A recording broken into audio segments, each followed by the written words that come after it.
Welcome to the Borland Climb. We hope this video helps. In this video, I will explain how to play Fortnite No Build.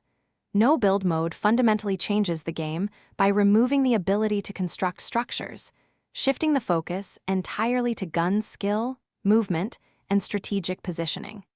This means you'll rely heavily on the natural landscape and pre-existing structures for cover.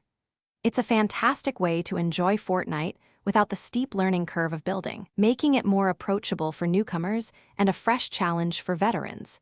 Get ready to master your aim and map awareness. Mastering No Build requires a strong grasp of core combat strategies. Always seek out high ground or positions that offer clear lines of sight and good cover. Remember, without building, existing structures and terrain are your best friends for protection. Learn the nuances of each weapon.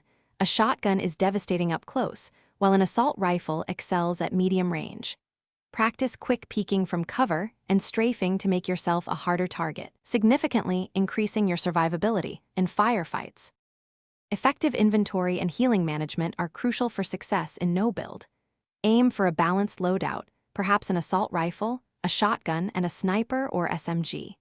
Always prioritize carrying shield potions and medkits. Maintaining your health and shield is paramount. Remember, you have 5 inventory slots, so dedicate at least 2 to healing items. Understanding item rarity, where legendary items are gold and common items are gray, will help you make smart decisions about what to pick up and keep. To truly excel in No Build, incorporate some advanced tips into your gameplay.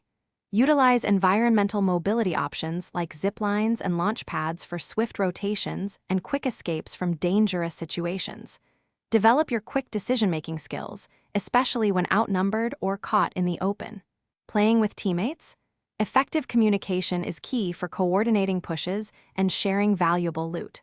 Finally, anticipate enemy movements by studying the storm's path and understanding common player routes, giving you a significant tactical edge. Thanks for watching. Consider subscribing if we helped you.